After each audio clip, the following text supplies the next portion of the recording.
Good morning students. मैं doctor Hemlata Ankolia, government girls college Chomu से। बच्चों, हम बी ए पार्ट सेकंड का फर्स्ट पेपर पढ़ रहे हैं। पिछले वीडियो में मैंने आपको ब्रिटेन की संघीय व्यवस्था के बारे में बताया था। इस वीडियो में हम बात करेंगे अमेरिका के राष्ट्रपति की। जैसा कि मैं पूर्व में आपको बता चुकी हूँ कि अमेरिका में अध्यक्षात्मक शासन प्रणाली है। वहाँ पर राज्य का प्रमुख तथा शासन का प्रमुख दोनों ही अमेरिका के राष्ट्रपति के पास दोनों शक्तियाँ होती है।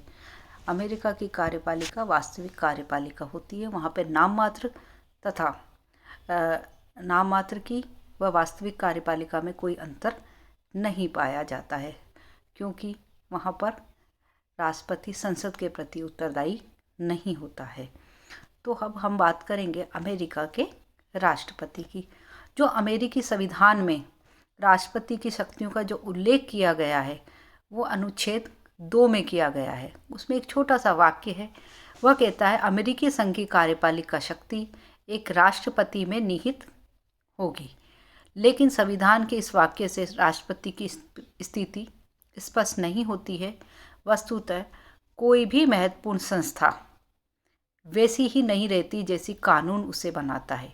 यह कथन सबसे अधिक प्रमुख रूप से अमेरिकी राष्ट्रपति के संबंध में कहा जा सकता है।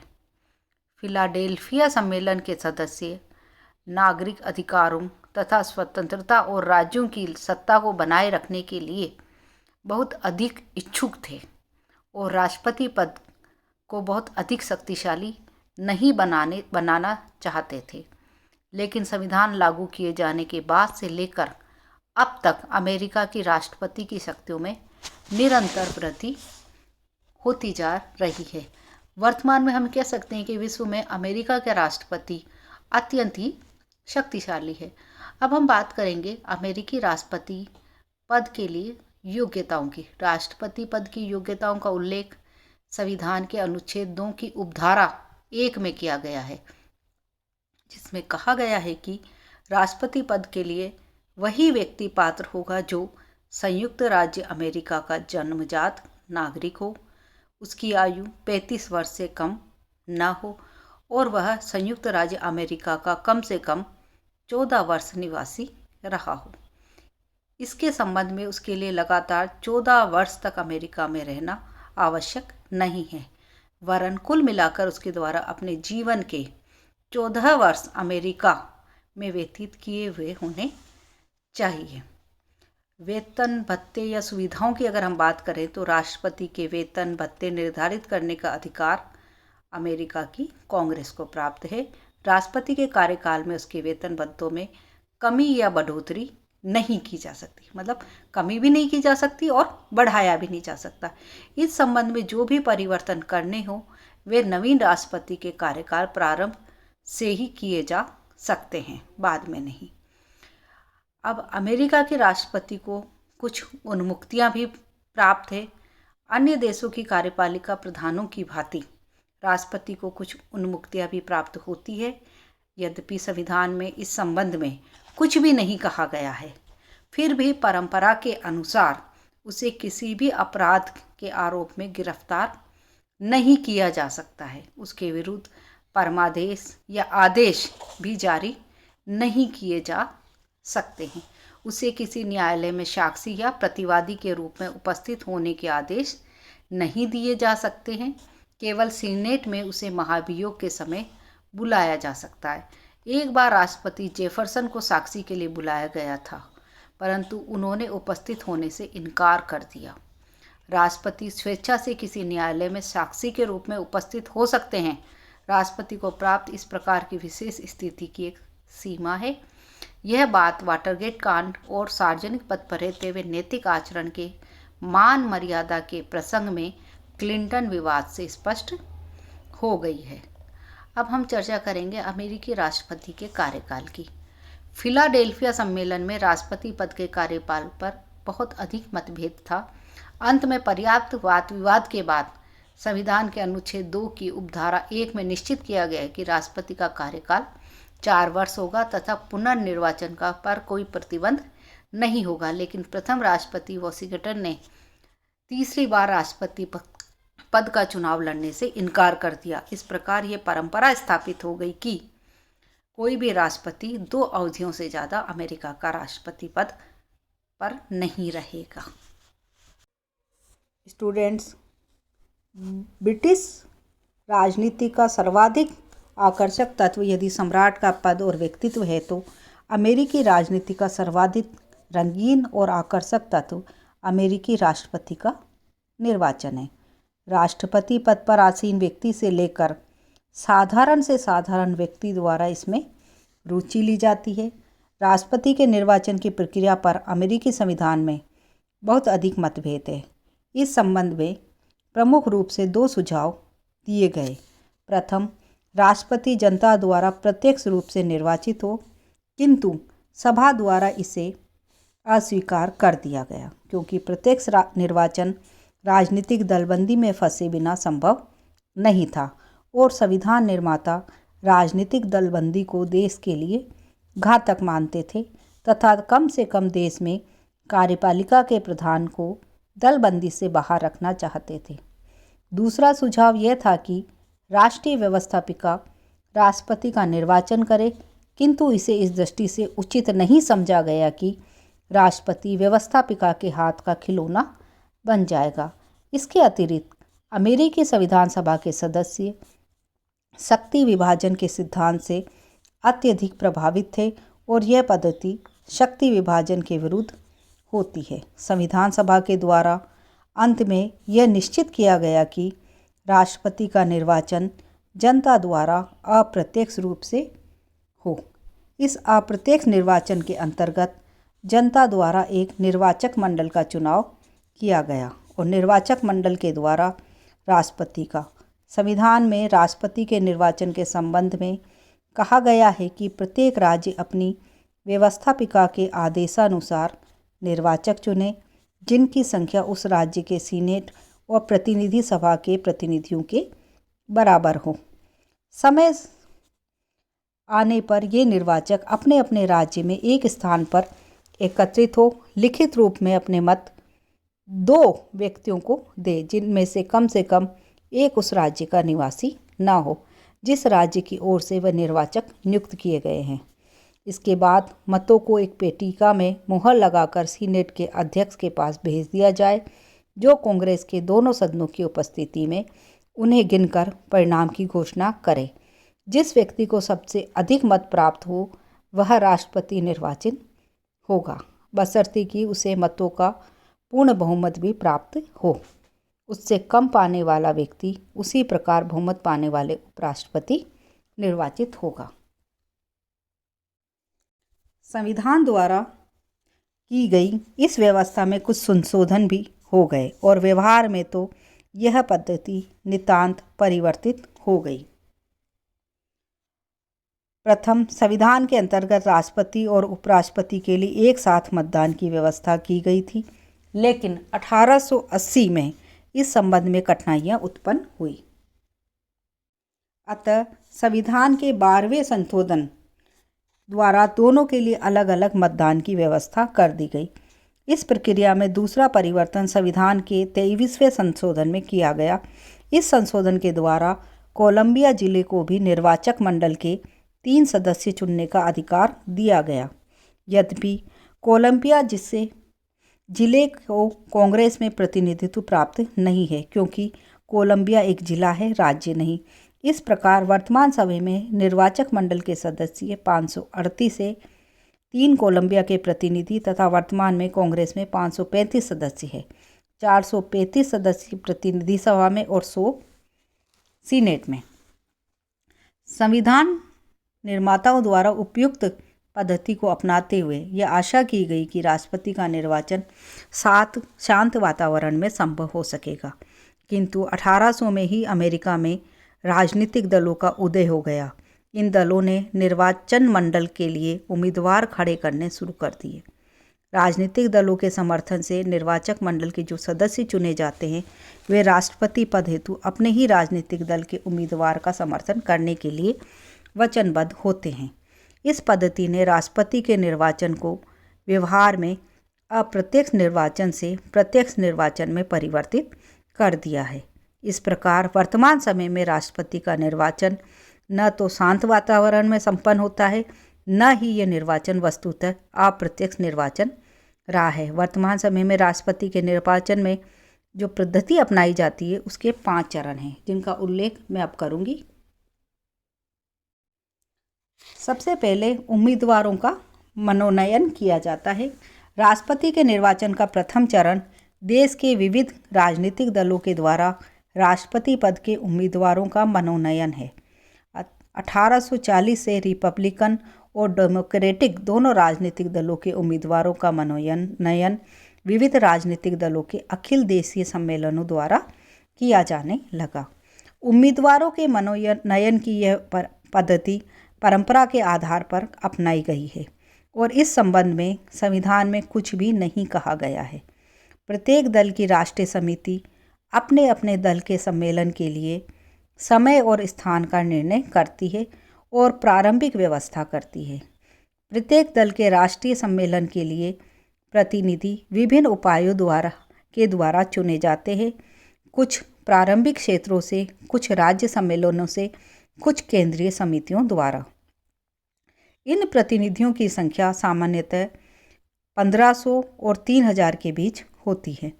चुनाव वर्ष के जुलाई या अगस्त के महीने में एक बड़े हॉल में यह सम्मेलन होता है। सम्मेलन बहुत अधिक उत्तेजना और शोर शराबा के वातावरण में होता है और सम्मेलन में ही दल के प्रमुख नेतागण परस्पर सौदेबाजी करते हैं। दल के द्वारा उम्मीदवार चुने जाने के लिए आवश्यक है कि वह प्रतिनिधियों के मतों का पूर्ण बहुमत प्राप्त करें। मतदान की प्रक्रिया किसी उम्मीदवार को पूर्ण बहुमत प्राप्त होने तक जारी रहती है। कई बार मतदान के अनेक दौर होते हैं। इसके बाद उपराष्ट्रपति पद के लिए मनोनयन किया जाता है। उपराष्ट्रपति पद के लिए उम्मीदवारों की नामजदगी भी राष्ट्रपति पद के समान ही होती है। संयुक्त राज्य अमेरिका में अब इस संबंध में यह परंपरा स्थापित हो गई है कि राष्ट्रपति और उपराष्ट्रपति पद के उम्मीदवार न केवल अलग अलग राज्यों परंतु अलग अलग क्षेत्रों से होने चाहिए। इसका अर्थ यह है कि यदि राष्ट्रपति पद का उम्मीदवार उत्तरी राज्यों से है तो उपराष्ट्रपति पद के लिए उम्मीदवार दक्षिणी राज्यों से होना चाहिए। उपराष्ट्रपति पद के लिए प्रायः कड़ा संघर्ष नहीं होता और शीघ्र ही कोई न कोई उम्मीदवार स्पष्ट बहुमत प्राप्त कर इस पद के लिए दल का उम्मीदवार बन जाता है। दूसरा जो है वह है चुनाव अभियान। सम्मेलन समाप्त होने से पूर्व उपराष्ट्रपति पद के लिए मनोनीत उम्मीदवार के द्वारा दल की एक राष्ट्रीय समिति चुनी जाती है। यह समिति अपना एक प्रधान और कोषाध्यक्ष चुनती है। यह समिति अपने दल के उम्मीदवार के परामर्श से राज्य में अपने दल के उम्मीदवार के पक्ष में तीव्र अभियान चलाती है। यद्यपि चुनाव कानून के अनुसार राष्ट्रपति के चुनाव अभियान पर अधिकतम खर्च $30,000 ही हो सकता है, परंतु इसका उल्लंघन करने वालों के विरुद्ध कोई कानूनी कार्यवाही नहीं की जाती। चुनाव अभियान के प्रमुख साधन टेलीविज़न, रेडियो, ट्रेन, समाचार पत्र और अपने उम्मीदवार के पक्ष में विविध प्रकार के साहित्य का प्रकाशन है। तीसरा जो चरण है वह है निर्वाचक मंडल का चुनाव। इसके बाद दोनों दलों द्वारा निर्वाचक मंडल के लिए अपने उम्मीदवार खड़े किए जाते हैं। निर्वाचक मंडल के इन उम्मीदवारों को शपथ लेनी होती है कि चुने जाने पर वे राष्ट्रपति और उपराष्ट्रपति के चुनाव में अपने ही दल के उम्मीदवारों को मत देंगे। 23वें संशोधन से अब निर्वाचक मंडल के सदस्यों की संख्या 538 हो गई है। निर्वाचक मंडल का चुनाव लीप वर्ष या चुनाव वर्ष के नवंबर के महीने में के पहले मंगलवार को या सरकार द्वारा निर्धारित किसी अन्य तिथि को होता है। निर्वाचकों को प्रत्यक्ष रूप से मतदाताओं द्वारा चुना जाता है। निर्वाचकों के चुनाव और अन्य चुनावों में किन व्यक्तियों को मत देने का अधिकार होगा, इस संबंध में 1970 में मतदान अधिकार अधिनियम में संशोधन किया गया है। मतदाता होने के लिए अब केवल 2 योग्यताएं आवश्यक है। प्रथम, संबंधित व्यक्ति 18 वर्ष की आयु प्राप्त कर ली हो। दूसरा, संबंधित व्यक्ति उस राज्य में कम से कम 30 दिन से रह रहा हो। मतदाता होने के लिए अब साक्षर होना अनिवार्य नहीं है। 1974 के कानून के अनुसार राष्ट्रपति पद के चुनाव प्रचार के लिए सार्वजनिक वित्त व्यवस्था है। राज्यों में निर्वाचक मंडल के सदस्यों का चुनाव सूची प्रणाली के आधार पर होता है, अर्थात किसी उम्मीदवार के लिए नहीं वरन दल की सूची के पक्ष में मत डाले जाते हैं। राजनीतिक दलों के कार्यकर्ता निर्वाचक मंडल का चुनाव लड़ते हैं। ज़्यादातर राज्यों में जिला व राज्य स्तरीय पार्टी सम्मेलनों में निर्वाचक मंडल के उम्मीदवारों का मनोनयन होता है। संविधान में यह भी कहा गया है कि कांग्रेस का कोई सदस्य या संयुक्त राज्य अमेरिका में लाभ के पद पर आसीन कोई व्यक्ति निर्वाचक मंडल का सदस्य नहीं बन सकता। इस निर्वाचक मंडल का कार्य राष्ट्रपति तथा उपराष्ट्रपति चुनाव के अतिरिक्त और कुछ नहीं है। मतदान के एक दिन पूर्व राष्ट्रपति पद के उम्मीदवार मतदाताओं से रेडियो तथा टेलीविज़न पर अंतिम अपील करते हैं। निर्वाचक मंडल के सदस्यों का चुनाव व्यक्तिगत न होकर सामूहिक होता है। जिस दल को किसी राज्य में मतदाताओं का बहुमत प्राप्त हो जाता है, उसी दल के सब उम्मीदवार राष्ट्रपति के निर्वाचक मंडल के सदस्य चुने जाते हैं। अब हम चौथे चरण की बात करेंगे, जिसमें निर्वाचक मंडल द्वारा राष्ट्रपति का चुनाव किया जाता है। निर्वाचक मंडल द्वारा राष्ट्रपति का चुनाव मात्र एक औपचारिकता है, क्योंकि निर्वाचक मंडल के सदस्य अपने राजनीतिक दल की रिकॉर्डिंग मशीन मात्र होते हैं। प्रायः निर्वाचक मंडल के सदस्य लोकप्रिय मतों का आदर करते हुए राष्ट्रपति और उपराष्ट्रपति के चुनाव में अपने ही दल के उम्मीदवार के पक्ष में मतदान करते हैं, लेकिन अमेरिकी कानून के अनुसार वे किसी भी उम्मीदवार को अपना मत देने के लिए स्वतंत्र है। अमेरिकी इतिहास में ऐसी अनेक बार हुआ है कि किसी राजनीतिक दल के निर्वाचक मंडल के सदस्य ने किसी अन्य दल के उम्मीदवार को अपना मत दिया।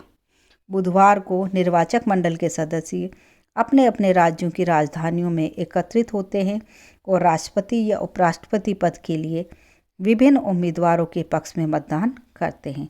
मतों की गणना की जाती है और प्रमाणीकृत करने के बाद सीनेट के अध्यक्ष के पास भेज दिया जाता है।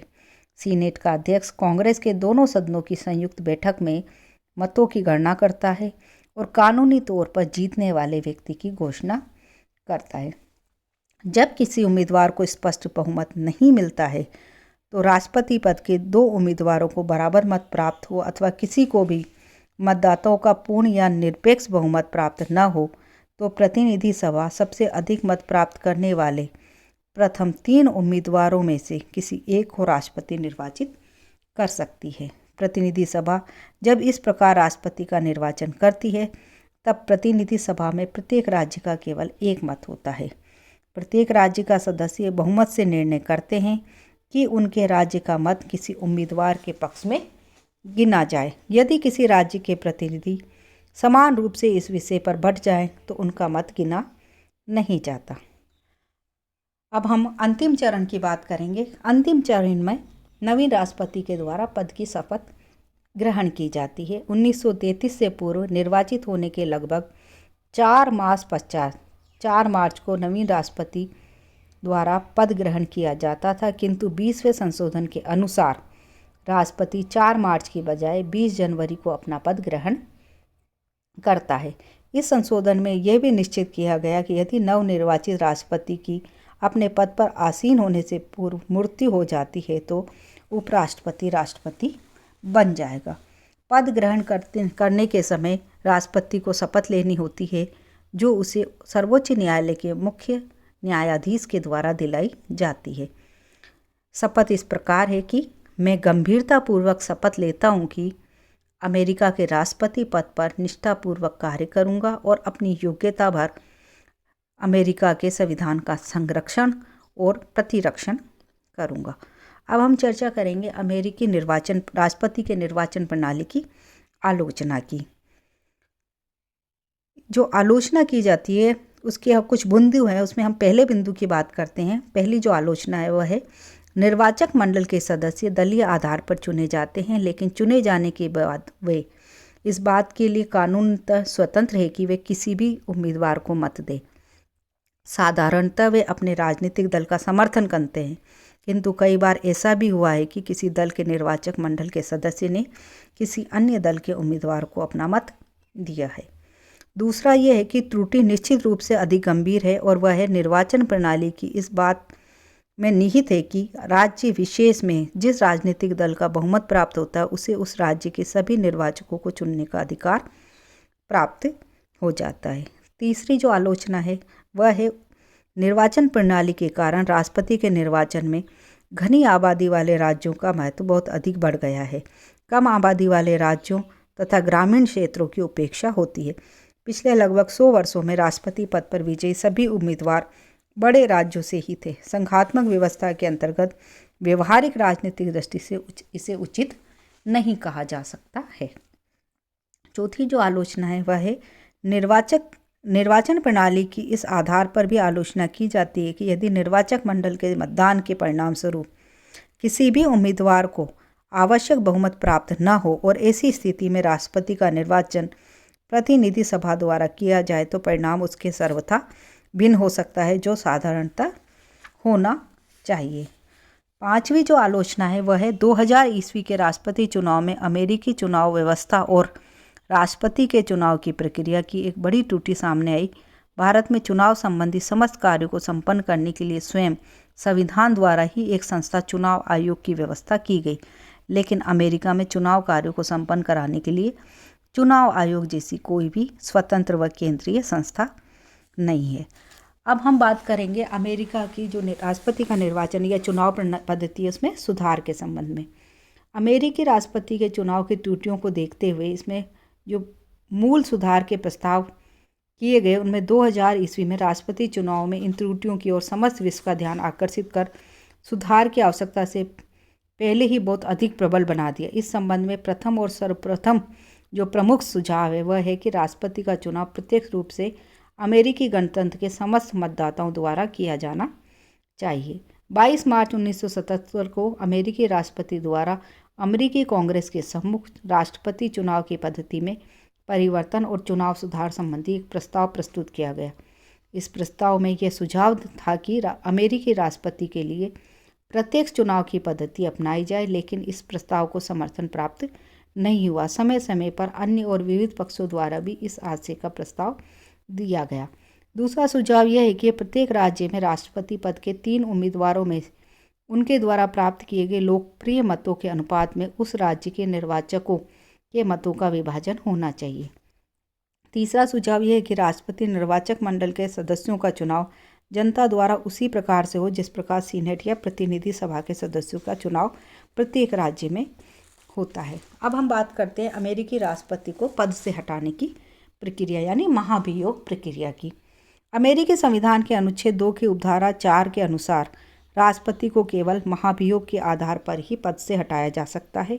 महाभियोग देशद्रोह, भ्रष्टाचार या अन्य किसी घोर अपराध या कदाचार के आधार पर ही चलाया जा सकता है। महाभियोग की पद्धति यह है कि प्रतिनिधि सभा का कोई एक या कुछ सदस्य राष्ट्रपति के विरुद्ध उपयुक्त आधार पर आरोप लगा सकते हैं। इसके बाद ये आरोप किसी न्यायिक समिति या विशेष जांच समिति को दे दिए जाते हैं। जांच समिति द्वारा प्रतिवेदन दिए जाने पर यदि प्रतिनिधि सभा आवश्यक समझे तो वह एक प्रस्ताव तैयार करती है जिसमें राष्ट्रपति पर लगाए गए आरोपों का उल्लेख किया जाता है और प्रतिनिधि सभा को ये प्रस्ताव अपने बहुमत से पारित करना होता है और इस आरोप पत्र की एक प्रति सूचनार्थ राष्ट्रपति को भेजी जाती है। इसके पश्चात ये प्रस्ताव सीनेट के पास भेजा जाता है। सीनेट निश्चित तिथि को इन आरोपों की जांच हेतु एक न्यायालय के रूप में बैठती है और सर्वोच्च न्यायालय का मुख्य न्यायाधीश इस बैठक की अध्यक्षता करता है। प्रतिनिधि सभा की ओर से भेजा गया प्रतिनिधि सीनेट के आरोपों के बारे में पूरी जानकारी देता है। राष्ट्रपति को उनके बचाव हेतु स्वयं उपस्थित होने या अपने प्रतिनिधियों और वकीलों को भेजने का अधिकार होता है। यदि पूरी छानबीन के बाद सीनेट अपने 2/3 बहुमत से प्रस्ताव पारित कर दे कि राष्ट्रपति के विरुद्ध लगाए गए आरोप ठीक है तो उसे पद से हटा दिया जाता है और पद से हटाने के बाद उसके विरुद्ध न्यायालय में मुकदमा चलाया जाता है। अब तक केवल एक बार 1867 में राष्ट्रपति एंड्रयू जॉनसन के विरुद्ध महाभियोग लाया गया, लेकिन सीनेट में इस प्रस्ताव को बहुमत प्राप्त होने में एक मत की कमी रहेगी और राष्ट्रपति पद से नहीं हटाया जा सका। बच्चों, ये थी अमेरिकी राष्ट्रपति के निर्वाचन की प्रणाली व उसकी आलोचना। अब अगले वीडियो में हम अमेरिकी राष्ट्रपति की शक्तियों के बारे में बात करेंगे। धन्यवाद।